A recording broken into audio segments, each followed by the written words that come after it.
Komunitas Trashback kini berhasil menjaring ribuan relawan dan menyebarkan jargon gunung bukan tempat sampah. Moto ini menjadi gerakan yang dibawa dan diserukan ke seluruh pendaki maupun turis di seantero Indonesia. Mereka bahkan punya gerakan sapu jagat, bersih-bersih gunung setiap 2 tahun sekali. Gimana kalau kita duduk ya? Oh, boleh banget. Lebih santai. Nah, asik. Nah, berarti ini yang itu merchandise. Iya, itunya merchandise semuanya ya. Kita Ada pin, ada juga goodie bag, Iya. tas ya. Ini seru juga nih. Green. biar orang nggak pakai kresek. Oh iya, betul. Dia bisa digunakan berkali-kali. Ada ini juga. baju Oh, ini kaosnya ya. kaos kita. Wih. Gunung bukan tempat sampah. Setuju, men. Setuju banget. Tapi ngomong-ngomong sekarang udah berapa sih anggota dari Trashback Community ini satu Indonesia? Kalau yang terdata itu lebih dari 4.000. Setidaknya 4.000 yang terdata. Yang terdata ya? Iya.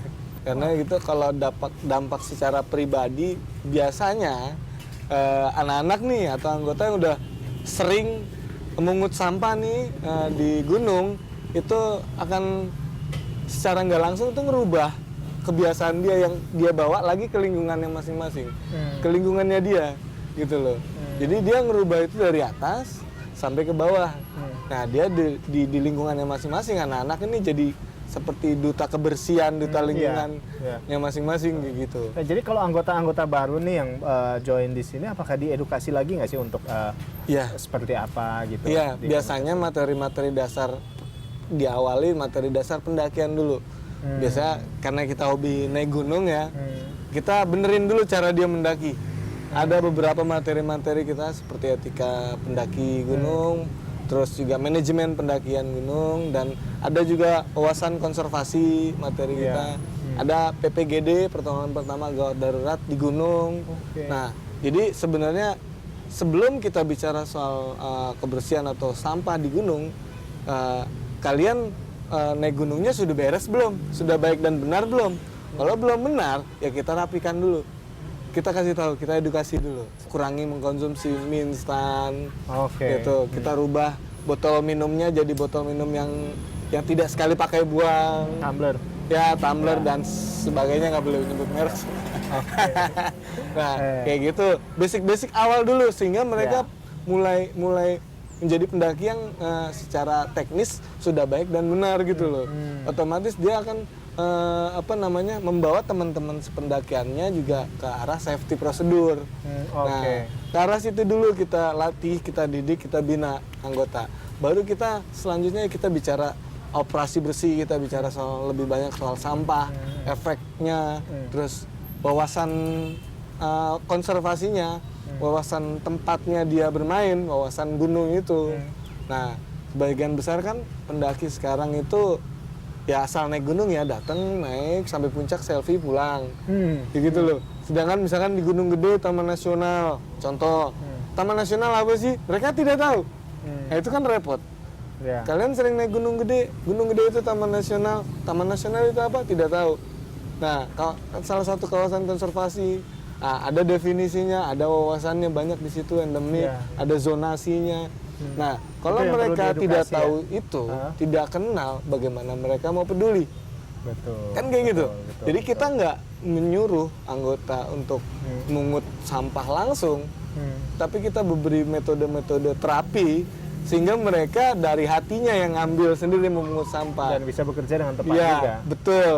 Mengajak orang lain juga. Betul. Ketika mereka sudah mulai perlahan mengenalin tempat bermainnya, kayak ada istilah tak kenal maka tak sayang. Kalau sudah kenal, ada kemungkinan peduli atau sayang sama gunung yang sering dia daki.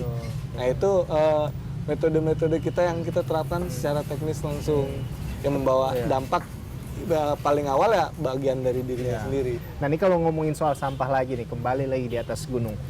Sebenarnya terbanyak di sana sampah apa sebetulnya, Mas? Kalau selain mie instan, kalau jenis sampah terbanyak sebenarnya plastik kemasan makanan ya. Ya, terus juga botol minum, botol-botol air mineral. Nah, lalu ada beberapa juga yang sedang naik daun saat ini seperti tisu. Tisu secara signifikan ya dari 2010 ke sekarang itu jelas peningkatan karena kebutuhan tisu semakin tinggi ya kan kayak gitu. Ada juga tisu basah, tisu kering. Nah yang kita vokalkan adalah di sini adalah tisu basah.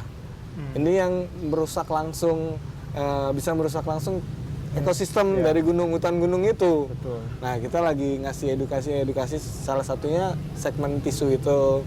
Nah itu jenis sampah yang paling dominan. Kalau kita terapkan atau kita kasih pemahaman sehingga mereka mengurangi 3 jenis sampah itu, otomatis sampah dominan di gunung ya berkurang karena kita kasih pemahaman itu. Kayak metode tadi ngubah botol minum jadi sekali pakai, terus mengurangi konsumsi mie instan, terus mengurangi tisu basah, nah, kayak gitu.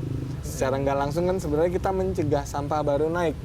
Betul. Bukan masalah kita opsi membawa turun sampah dari atas ke bawah. Saya dengar sampai ngurusin abu rokok juga dipikirin ya. Iya. Seperti ini. Iya, sampai dipikirin ya, sampai abu rokok dipikirin ya. Karena rata-rata sebagian besar pendaki kan juga pengguna konsumsi rokok ya. Sebenarnya ya ini termasuk banyak juga kan puntung rokok di sana kan ini nggak enak juga ngelihatnya ya. Bener, memang kecil. Cuma kecil kalau sih. setiap langkah ada males itu juga repot. lama-lama ya kan. Gitu. Oh, jadi akhirnya kita kesini ya. Iya, beberapa dari anak-anak punya ide yang kita tampung dan kita terapkan juga ke seluruh nasional ke regional lainnya untuk ngebuat pelan-pelan program portable astray atau asbak portable. Ya, contohnya seperti ini. Nah, biasanya pakai ini anak-anak cuma diikat. Diikat lagi pakai perusik sehingga bisa digantung di tasnya, depek atau keril atau di samping di tempat gesper. Gitu. Ya? Oke, nah, keren. seperti ini. Sebenarnya ini salah satu konteks Inovasi. untuk kita ya untuk ngajak sampai ke lingkungan kota masing-masing. Sehingga ini kebiasaan seperti ini kan kebawa sampai ke kota. Betul. Begitu. Nah, dia juga akan mensuges ke teman-temannya lagi. Ada pengalaman seru apa sih selama Anda bersama kawan-kawan ngangkat sampah di gunung yang mungkin Anda nggak bisa lupain? Ini banget, terkesan banget itu. Seperti apa nih, Mas? Ya, yang paling berkesan sebenarnya kita mengalami kebakaran hutan waktu tahun 2012. Oh, bagaimana tuh bisa ceritain? Itu di Gunung Slamet, waktu itu lagi opsi Gunung Slamet. Sebenarnya kita juga udah minta izin dari pengelola dan emang indikatornya pengelola bilang aman ya kita naik gunung, kita opsi lah. Nah, di pertengahan jalan itu ada sekelompok pendaki yang buat api unggun. Dan itu kan nggak boleh kalau bisa. Kalau iya, setahu saya nggak boleh ya. Betul. Oh ya. Etikanya sebenarnya api unggun itu bukannya boleh atau tidak, cuma masalahnya sekarang kita di era modern lah ya, banyak pemanas lainnya. Kalau api unggun yang jelas ya, kalau waktu itu di musim kemarau di mana tanah semuanya kering banget. Nah itu ngejalarnya aja dari bawah saya ngeliat sendiri dari api unggun itu sehingga nggak kebendung. Nah kelompok pendaki oknum itu turun duluan itu. Ya kita yang lagi pada istirahat malam itu ya kebangun karena api udah terlalu besar. Wow. Terus sangat besar sekali. Ibaratnya kalau sekarang lihat kebakaran kota. Itu nggak kena juga. Waktu itu kita buat parit. Kita buat parit. Api dari jalur atas itu udah keputus. Ya kita berusaha untuk turun ke bawah sebelum putus juga jalur diputus oleh api. Ya kayak gitu kita buat parit duluan sih di awal. Waktu itu kita buang air kecil sebanyak mungkin. Gitu? Karena air juga habis. Kita basahi tubuh kita juga. Kayak gitu. Nah pengalaman lainnya sebenarnya banyak banget. Jadi misal dari mengangkat sampah sampai orang banyak akhirnya join gitu. Mungut kotoran manusia. Nah, itu yang dari awalnya kita masih rada apa ya, geli ya rasanya. Ya. Sampai sekarang udah biasa. Gitu loh. Dari tisu-tisu basahnya itu terus ada yang dibungkus rapi pakai plastik. Nah kayak gitu sampai sekarang ya mau gimana, ini resiko kita, yang penting ya kita niat ke atas aja lah udah. Betul. Nah, tapi secara keseluruhan apa sih dampak-dampak yang sudah mulai terasa sekarang, yang sudah bisa dilihat orang dan bisa dinikmati bersama itu apa? Ya sebenarnya kalau dampak secara signifikan belum ya, cuma dampak secara personal dari anggota-anggota, mereka mengatakannya secara langsung ya terbawa sampai ke bawah. Kalau kita lihat untuk hutan gunung di Indonesia, ada beberapa indikator kita yang memang kampanye kita gencar di gunung itu dan sudah membaik gitu loh. Ada beberapa anggota kita yang apa ya, mensuges atau menyempurnakan regulasi di setiap gunung dari pengurus-pengurus, melakukan pendekatan dulu sebelumnya, terus menyempurnakan regulasi-regulasi atau sistem-sistem yang kurang efektif soal sampah gunung. Nah, itulah fungsi dari pengurus-pengurus juga. Ya, kalau kita lihat beberapa gunung, khususnya Pulau Jawa itu, ada beberapa gunung yang sudah indikatornya membaik, gitu loh. Kita lihat dari ya, contoh aja di Gunung Semeru dari 2012 itu menjadi viral, sangat-sangat kotor, gitu loh. Kalau kita lihat sekarang jauh lebih membaik. Gunung Penanggungan masih di Jawa Timur, terus di Gunung Jawa Tengah hampir semua. Karena basis terbesar kita itu ada di Jawa Tengah. Iya, anak-anak atau anggota terbanyak simpatisan juga di Jawa Tengah. Jadi hampir seluruh gunung di Jawa Tengah sudah membaik gitu loh. Gitu, bukan hanya dari sampahnya tapi pengelolaannya juga. Pengelolaan gunung itu. Jadi total udah berapa gunung nih yang dibersihkan? Dalam monitoring kami, dalam program-program kita, rekornya lebih dari 40 gunung. Hampir 50 gunung di Indonesia. Gunung, ya? Iya. Wah. Nah, kedepannya dalam waktu dekat ini ada apa aja nih agendanya? Kalau tahun ini kita punya satu acara akbar yang memang 2 tahunan sekali.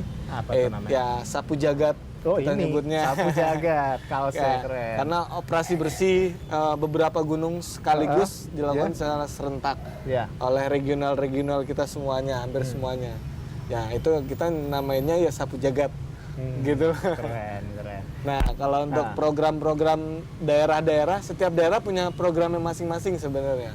Nah, kita punya momentum ya satu acara akbar itu di mana semua bergerak sama-sama di Sapu Jagat. Agustus. Jadi secara serentak ya? Iya. Mantap. Nah, terakhir nih Mas Ragil. Jadi apa sih mimpi yang mungkin belum Anda yang ingin Anda wujudkan lagi nih yang belum tercapai terkait dengan apa yang sedang Anda lakukan sekarang? Seperti apa, Mas? Ya, mimpi saya sebenarnya sederhana. Kita dari kalangan penghobi naik gunung, penggiat alam bebas, ya di mana gunung itu tempat bermain kita, kan. Ya pengen dong buat tempat bermain kita itu nyaman, sehat, asri, lestari, sebagaimana fungsinya hutan gunung kita gitu loh. Sehingga kita menghindari kerusakan ekosistem hulu, yang itu nantinya berdampak secara nggak langsung itu ke bawah, ke hilir, ke kota dan pantai juga, gitu loh. Ya seperti itu aja mungkin impian saya. Terima kasih banyak sudah menginspirasi hari ini Mas Ragil. Sama-sama. Maju terus, Flashback Community. Salam angkut. Kapan kita naik?